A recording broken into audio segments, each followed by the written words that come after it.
votre sœur Sarah. En fait, j'ai tellement de messages que le Seigneur nous a donnés et la plupart de ces messages consistent à l'envoi. Comme il envoie, on va dire, on va demander. C'est pourquoi je viens vers vous, afin que quiconque entendra ces messages. Il y a quelques jours, pendant que je priais, ça c'est un message particulier que j'ai essayé d'envoyer cela pour que cela arrive, puisque le Seigneur voulait que cela arrive jusqu'aux oreilles de la personne elle-même. Mais j'ai essayé, je n'ai pas pu trouver, surtout que je suis physiquement loin de ma terre d'origine. Je ne sais pas comment atteindre cela, comment y arriver. En fait, le Seigneur m'a parlé du président Félix Tshisekedi. Avant cela, je vais rencontrer une petite histoire de ce que cela a commencé. Cette histoire de Félix Tshisekedi, je ne sais pas, ça a commencé depuis le premier mois de son investiture à la tête de la nation. Depuis 2019, lorsqu'il fut investi, un jour le Seigneur m'a montré, j'étais en songe, je vis en songe. À ce moment-là, je n'avais pas encore cette grâce de vision et cette grâce d'écoute. J'étais juste avec les songes. Je voyais dans mon songe une tombe neuve et avec l'effigie du président Félix Tshisekedi. Et il y avait son nom écrit Félix Tshisekedi sur cette tombe. Et il y avait quelques acteurs politiques qui se recueillaient là, devant cette tombe et qui déposaient leurs gerbes de fleurs. Je me suis réveillée, mais cela ne m'avait pas beaucoup intéressée. Je ne suis pas dans des choses pareilles, je ne suis pas tellement trop dans des trucs des politiques. Cela m'était passé comme ça. Après cela, c'était en 2019. En 2020, j'ai encore, le Seigneur m'a montré pendant le confinement une scène. J'ai vu dans cette scène, c'était comme dans une grande manifestation, le président Félix faisait son entrée avec sa femme. Il marchait sur le tapis rouge et il partait s'installer. Il se sont installés sous les tentes. Il y avait un public, c'était une manifestation publique. Il y avait un public, il y avait beaucoup de gens. La population était autour et les autorités sous les tentes. Et c'était l'heure du président de faire son discours. Et quand le président Félix Tshisekedi s'est levé, sa femme était restée sous la tente. Lui s'est écarté pour aller au podium afin de faire son discours. Après cela, moi, on m'a montré de près ce qui s'est passé. J'ai juste vu le corps du président Félix sur la civière, un couvert de draps depuis le pied jusqu'à la tête. Et ses corps saignaient. Il y avait le sang. Et un avion rapide qui vient pour l'emmener en Europe, sachant qu'il est déjà mort, juste pour aller essayer, je ne sais pas, pour le réanimer, je ne sais pas. Il fut assassiné. Sa femme et d'autres populations qui étaient de l'autre côté ne savaient pas, juste peu de gens qui étaient autour, près de ce podium, qui ont vu cela. Et le Seigneur m'avait dit, au milieu de ce songe-là en esprit, il m'a dit que quand il me montra cela, il m'a dit, ce sera comme celui du feu président Laurent Désiré Kabila. Puisqu'il y avait des médecins et des militaires qui essayaient de couvrir la situation, le temps pour eux d'essayer de réanimer, de confirmer si c'est vrai que le président était mort. Beaucoup de gens ne savaient pas que le président fut assassiné pendant cette manifestation. Et quand je me suis réveillée, cela m'avait un peu inquiétée par rapport à la première fois. J'en ai parlé avec ma famille et on a eu à prier sur cela. Après, c'est tout. J'ai oublié. Cette année encore 2022, pendant nos moments de prière, je vis dans mon sommeil, pendant que j'attendais autre chose, le Seigneur me parle d'autre chose, et le Seigneur m'a ramené cette même scène, mais d'une autre manière. C'était comme je voyais dans l'écran, à la télé, cette cérémonie qui se faisait, le président avec sa femme et le président fut assassiné de la même façon que c'était l'autre part. Quand je me suis réveillée au milieu de la nuit, ça m'avait beaucoup attristé. Pourquoi ça revient? Je priais le Seigneur, pour anéantir cela, que cela ne soit pas fait. J'ai dit au Seigneur Jésus, si et que tu le veux, si c'est de ta volonté, qu'il ne soit plus à la tête de la nation, permets qu'il finisse son mandat. Après, quand le peuple sera passé aux élections, que le peuple se choisisse un autre chef et que lui, il parte pour continuer sa vie ailleurs, comme le fait maintenant l'ancien président congolais, président Kabila, qu'il aille lui aussi continuer sa vie ailleurs au lieu qu'il soit assassiné à cause du pouvoir. C'est ce que j'avais prié du Seigneur. J'ai prié sur cela pendant un moment. Et c'est parti, je ne voyais plus des choses pareilles. Un autre jour, dans ce mois de juillet seulement, j'étais en train de prier. Et pendant ce moment, j'ai eu mal. Parce que des fois, quand l'ange du Seigneur vient pour me donner le message et qu'il ne me sent pas, il sent que je suis un peu distraite, je ne suis pas dedans. Il me frappe, il me frappe un peu pour que je puisse comprendre que le Seigneur veut me parler. Ça s'est fait déjà une fois. Et quand j'ai ressenti cela, j'avais compris que le Seigneur veut me parler. Je n'avais pas pu continuer ma prière de midi. Je me suis juste allongée pour attendre, fermer les yeux, pour disposer mon esprit afin d'écouter les messages du Seigneur. Et là, je vis, on a écrit devant moi un nom.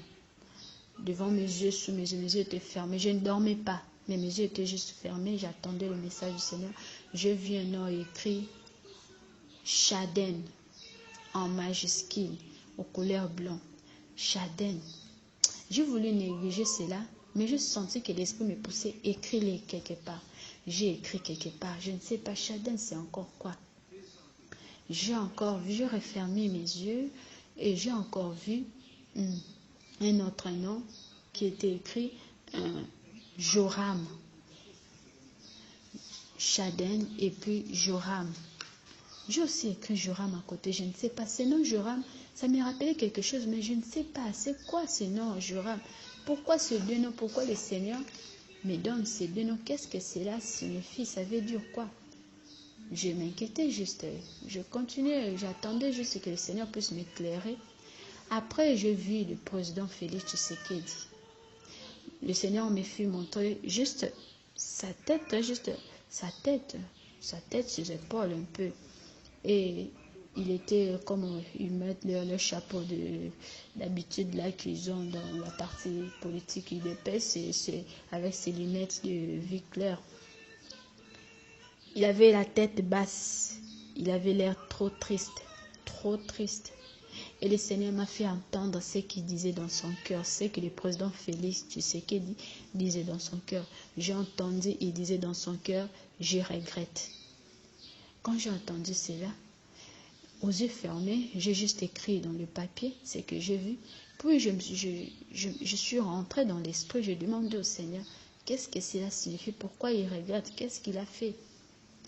Et là, le Seigneur m'a ramené dans Esdras 4, 8, dans la version hébraïque. Dans la version hébraïque de Esdras 4, 8 à 24, pour m'expliquer les mots Shaden. Le pourquoi il m'a donné ce mot Shaden. Et il me révéla ceci. À cause de la paix que le président Félix Tshisekedi espère à l'est du pays, il se fera assassiner. Car il y a dans ces guerres des intérêts. Il y a l'intérêt des Occidentaux. Ces Occidentaux utilisent le Rwanda donc, utilisent juste le Rwanda, c'est comme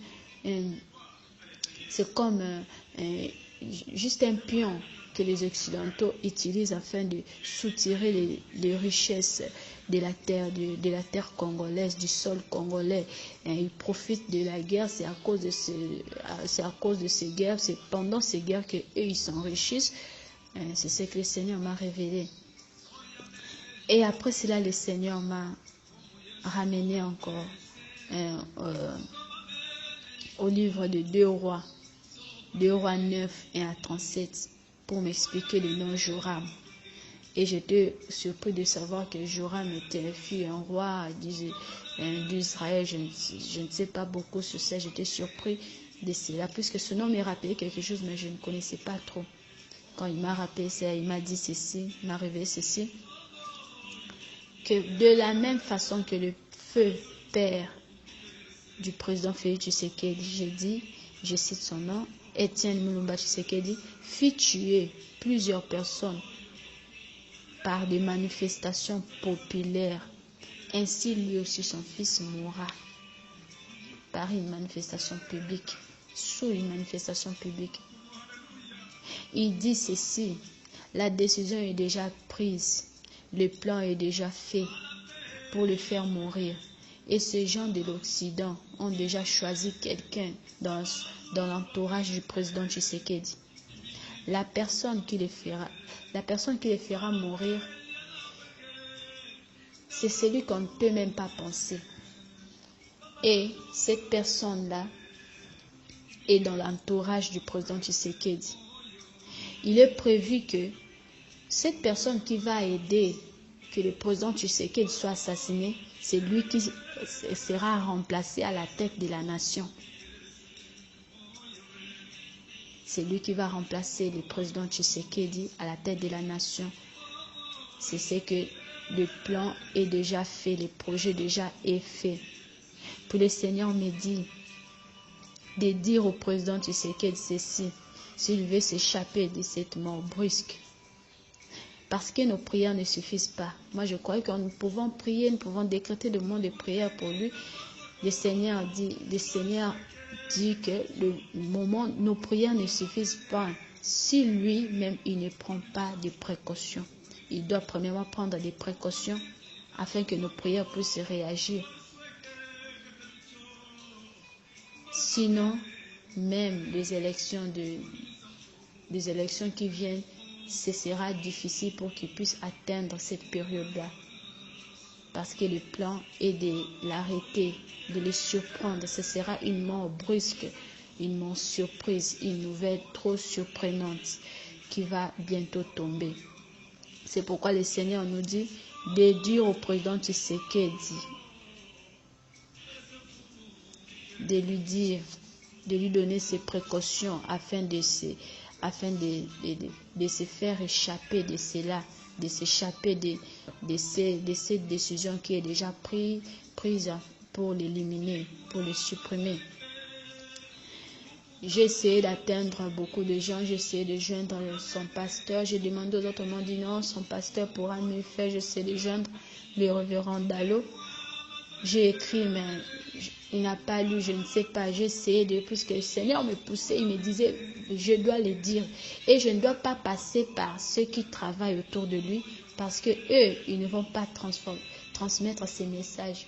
Si je passe par ces gens-là, je vais peut-être par ce conseil, par les trucs, j'envoie le message, et soit ils vont déformer le message pour leur propre intérêt, soit ils vont étouffer ces messages. Je ne devais pas passer par là.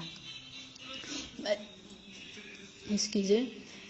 Il m'a dit aussi, si c'est aussi quelqu'un qui est de la politique, qui n'est pas au pouvoir, qui va là-bas, qui va dire ça au président, le président ne va pas considérer cela parce qu'il va croire que cette personne attend un poste.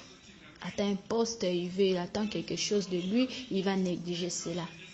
Et je ne savais pas comment passer. Je dis peut-être son pasteur, j'ai essayé, mais son pasteur, je ne sais pas, il n'était pas disponible. J'ai essayé par le révérend Sitaluemba, lui il a lu le message, je ne sais pas si il a pu envoyer cela. J'ai essayé aussi de joindre un couple qui n'est pas au pouvoir, et ce couple vit à l'étranger, au continent d'Amérique. Ce couple est un peu proche du couple présidentiel. J'ai essayé de joindre ces gens. Je leur ai dit, la femme était convaincante, mais le mari, c'est lui qui est un peu plus attaché au président. Lui, je ne pense pas que, puisqu'il n'est pas trop pour croire au message, ça doit être quelqu'un de spirituel, quelqu'un qui connaît les choses un peu, qui sait que Dieu parle tantôt d'une manière, tantôt d'une autre. Mais je ne crois pas que le mari a pu transmettre ces messages. Et cela m'étouffe, m'inquiète, puisque le Seigneur m'avait dit que ces messages doivent arriver jusqu'aux oreilles du président Tshisekedi lui-même. C'est pourquoi je passe encore ici. J'ai ramené ces messages ici, afin que quiconque qui pourra écouter, qui pourra suivre ces messages, qu'il puisse les transmettre au président. S'il a la possibilité de le lui transmettre, qu'il puisse le lui transmettre, afin de le faire échapper de cette mort brusque qui est déjà prévue pour lui. Le Seigneur me dit ceci, ainsi recommande l'Éternel, Dieu saint, au président Félix Tshisekedi. Il doit changer tout son entourage. Le Seigneur a dit tout son entourage, car c'est lui-ci, son entourage est déjà miné. C'est lui qui les tuera, c'est lui qui l'assassinera.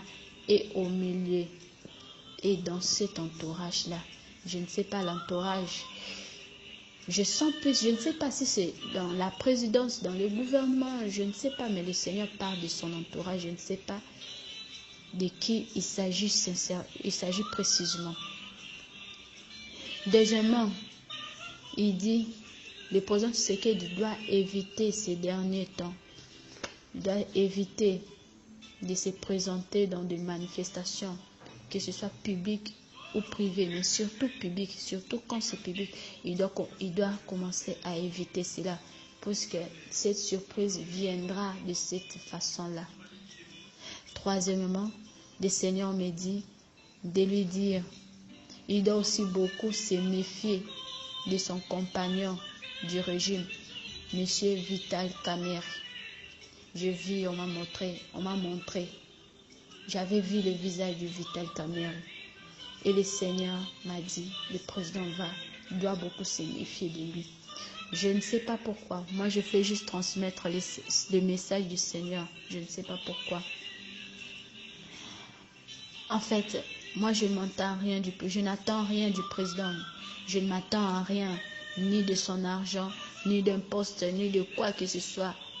Je n'attends rien. Tout ce que je veux, tout ce que je fais, c'est transmettre les messages. Le Seigneur m'a envoyé. Je suis en train de faire cela. Donc, je ne connais pas de trucs. Je ne suis pas dans la politique. Je ne rêve pas de la politique. Donc, je fais juste ce que le Seigneur m'a demandé de faire. Là, c'était au sujet du président Tshisekedi. Et l'autre sujet, c'est le samedi dernier. Le Saint-Esprit m'a réveillé au milieu de la nuit. J'avais pour me révéler des choses. Je dormais. J'avais beaucoup de sommeil que je n'ai pas pu retenir tout ce qu'il me disait et me montrait. Mais le peu que j'ai pu retenir, puisqu'il me disait écris, il me disait réveille-toi, écris. En dormant, j'ai toujours le papier à côté de moi, puisque le Seigneur peut parler à tout moment. Et ces jours-là, le sommeil m'a emporté tellement, je n'ai pas pu bien me réveiller. J'ai juste écrit l'année. Il m'a montré 1954, donc 1954. Et je vis, on a écrit pillage. J'avais vu beaucoup de choses, je ne sais pas les images.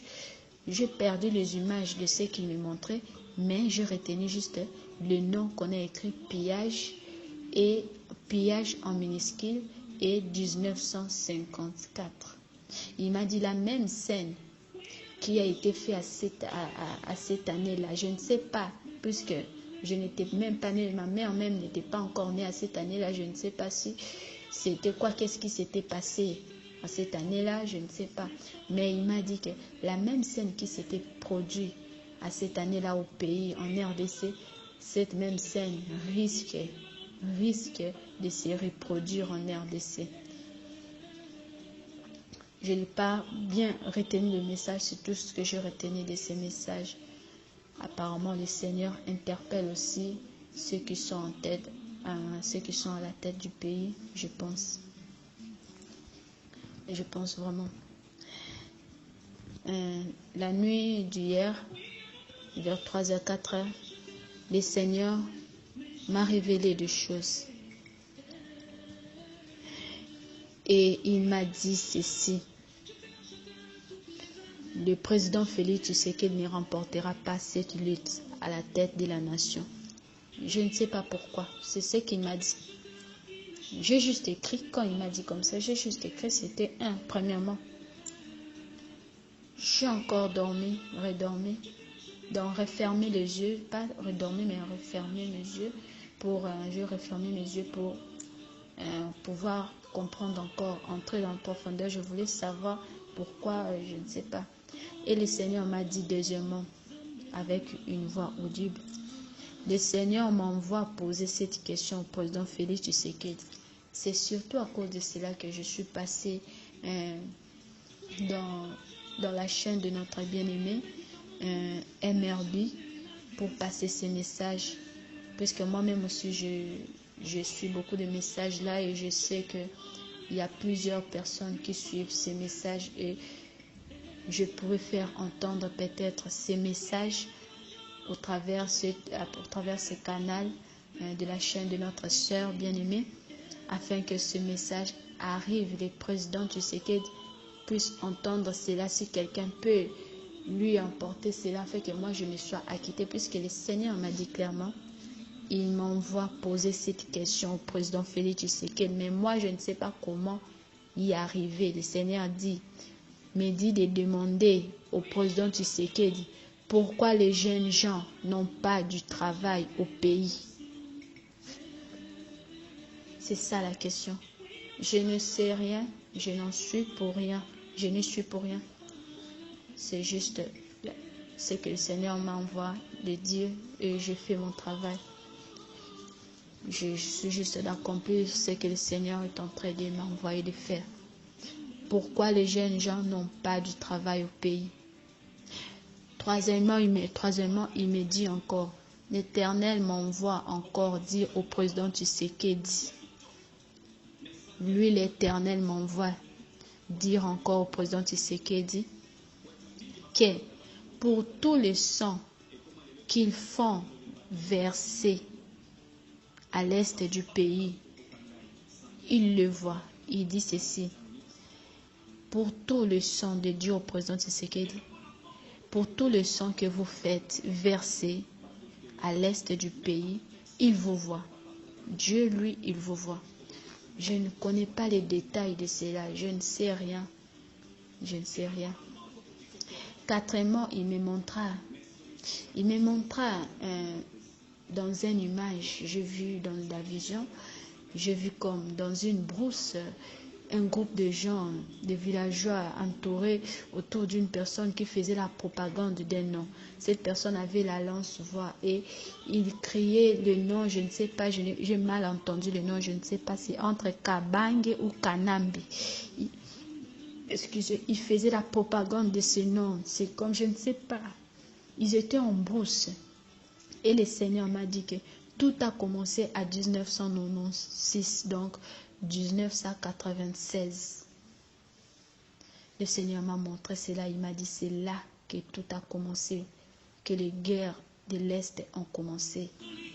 C'est à partir de cela. Moi je ne sais pas comment, je ne connais pas les détails, c'est ce qu'il m'a dit. Il m'a montré cette image, il m'a fait entendre ce que cette personne-là faisait dans la brousse. Et il m'a écrit devant moi 1996. Il m'a dit que c'est là que tout a commencé pour les guerres de l'Est. Je ne sais pas pourquoi le Seigneur m'envoie dans ces choses de la politique, m'envoie comme je ne sais pas beaucoup sur cela.